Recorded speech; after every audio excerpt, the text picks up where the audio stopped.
dan ayat-ayat lainnya. Kemudian hadisnya an Tariq bin Shihab qala, dari Tariq bin Shihab, seorang sahabat kecil, dikatakan sahabat kecil karena ketika Nabi sallallahu alaihi wasallam masih hidup, ia masih kanak-kanak.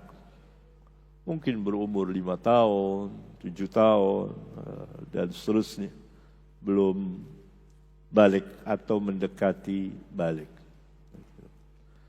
Dan Tariq tidak pernah mendengar hadis dari Nabi sallallahu alaihi wasallam. Dia mendengar dari sahabat lain. Qala awwalu man bada'a bil khutbati yawmal 'id qabla as-salati Marwan. Pertama orang yang memulai khutbah pada hari Id, baik Id Fitri atau Id Adha, sebelum sholat adalah Marwan bin Hakam, amir setempat di Madinah saat itu. Ya. Faqama ilaihi rajulun faqala as-salatu qabla al-khutbah. Maka berdiri seorang laki-laki dan menegur amir itu, salat dulu sebelum khutbah. Jadi kenapa antum khutbah dulu sebelum salat? Faqala, maka Marwan menjawab, qad turika ma hunalik. Ini menunjukkan bahwa Marwan berijtihad. Sungguh telah ditinggalkan di sini, di situ. Yani sungguh kalau salat dahulu niscaya khutbah akan ditinggalkan. Yani orang tidak mendengar khutbahnya atau sebagian besar pulang. Karena mendengar khutbah ini tidak wajib. Dalam sebagian hadis sahih, Nabi SAW bersabda, barang siapa yang mau duduk mendengarkan khutbah Id, barang siapa yang mau pulang, silakan. Menunjukkan bahwa khutbah Idul Fitri dan Idul Adha, mendengarnya, menunjukkan bahwa mendengar khutbah Idul Fitri dan Idul Adha tidak wajib. Boleh, selesai sholat langsung pulang, silakan. Yang mau duduk silahkan, yang mau pulang silahkan. Oleh karena itu sebagian sahabat atau sebagian tabi'in pulang, tidak mendengarkan khutbah Marwan. Maka ketika kejadian seperti itu, Marwan berijtihad bahwa kalau gitu kita khutbah dulu baru sholat. Khutbah dulu baru sholat. Nah, ini menyelisihi apa yang biasa Nabi sallallahu alaihi wasallam kerjakan. Khutbah dulu, salat dulu baru khutbah. Salat baru khutbah. Berbeda dengan khutbah salat Jumat. Khutbah dulu baru salat. Adapun Idul Fitri dan Idul Adha itu salat dulu baru khutbah. Ya, dan khutbahnya sekali, tidak 2 kali. Hadis yang menjelaskan bahwa Nabi sallallahu alaihi wasallam 2 kali khutbah. Ya, khutbah pertama, khutbah kedua sangat lemah, tidak bisa dijadikan hujjah. Adapun Nabi sallallahu alaihi wasallam selesai khutbah kepada kaum laki-laki, kemudian mendatangi kaum wanita dan berkhutbah lagi, beliau menyangka bahwa kaum wanita belum mendengar atau tidak mendengar khutbah beliau karena dihadiri oleh ribuan para sahabat, dan saat itu belum ada pengeras suara. Sekarang telah ada pengeras suara, berarti petunjuk bagi setiap khatib yang akan berkhutbah Id Fitri atau Adha memasukkan nasihat khusus untuk kaum wanita. Nah, kebanyakan khatib tidak atau belum tahu. sehingga dia bicara umum.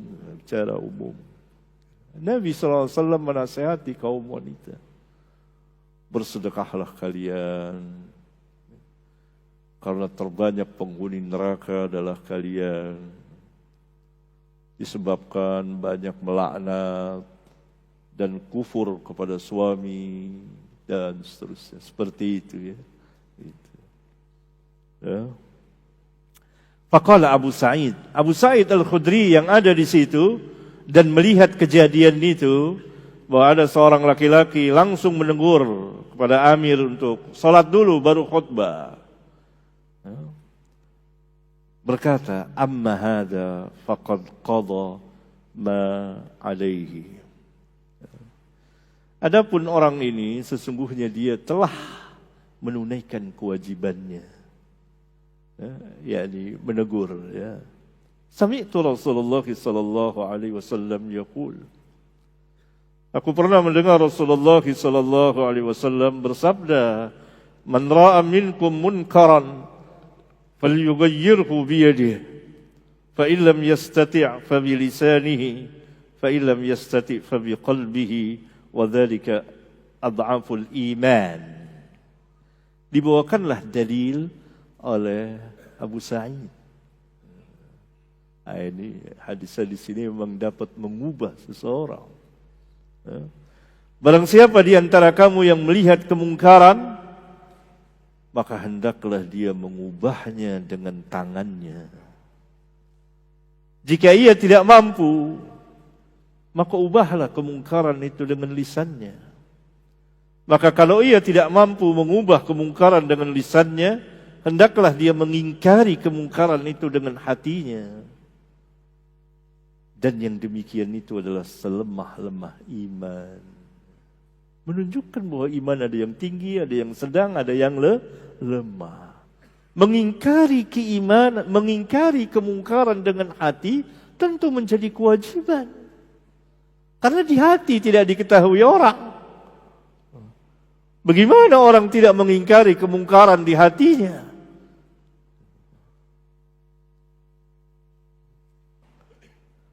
Sedangkan mengingkari kemungkaran di hati, di dalam hati, ya, ingkari itu selemah-lemah iman, selemah-lemah iman. Nah, hadis ini menjelaskan tentang apa yang kita bahas mengenai bahwa iman itu yazid wa yanqus, bertambah berkurang. Kemudian keimanan orang-orang yang beriman tidak sama. Keimanan orang-orang yang beriman tidak sama. Laki-laki tadi, ya, mungkin ini sahabat ya, telah mengubahnya dengan lisannya. Dia mengatakan, as-salatu qabla al-khutbah. Salat sebelum khutbah. Nah ini tidak mengapa kalau ada amir, penguasa salah, tapi di depannya. Walaupun di depan manusia saat dibutuhkan. Misalnya ada amir, lalu dia mau khutbah dulu sebelum sholat. Tampil ahli ilmu, salah pak. Apa mungkin pejabat apa. Salah, sholat dulu baru khutbah. Begitu, jangan diam semua. Itu tidak apa-apa. Yang tidak boleh mencaci maki di luar. Caci maki ya tidak boleh. Atau mengkritisi yang dia tidak dengar. Tidak tahu. Ya tidak tahu. Ada adab-adabnya. Ini di depan langsung. Misalnya ada amir salah dalam ini, bawakan sesuatu, itu salah pak, itu harus begini. Itu. Ada amir dahulu ya, di zaman Imam Ibnu Khuzaimah rahimahullahu ta'ala, ya, dia gelari oleh para ulama a'immat, imamul a'immah, imamnya para imam gitu ya. Walaupun gelar itu sebetulnya tidak tepat ya. Dia datang ke satu tempat ya. Biasanya kalau dahulu kan amir yang berbicara ya. Lalu amir ini sering membawakan hadis tapi salah. Orang-orang di situ ahli hadis nggak ada yang berani tegur. Imam Ibnu Khuzaimah hadir di majelis itu, langsung dia tegur. Kurang lebih kisahnya seperti itu. Dia tegur langsung. Maka para ulama memujinya. Kita sudah dengar lama tentang ini, tapi nggak ada seorang pun di antara kita yang menegur ini kita. Ibnu Khuzaimah tidak halal bagi saya, kurang lebih gitu. Kalau ada dengar hadis salah, saya tidak menegurnya. Itu ya. Tegur amir. Itu tidak apa-apa. Itu tidak menentang karena ini ilmiah, ini salah. Salah.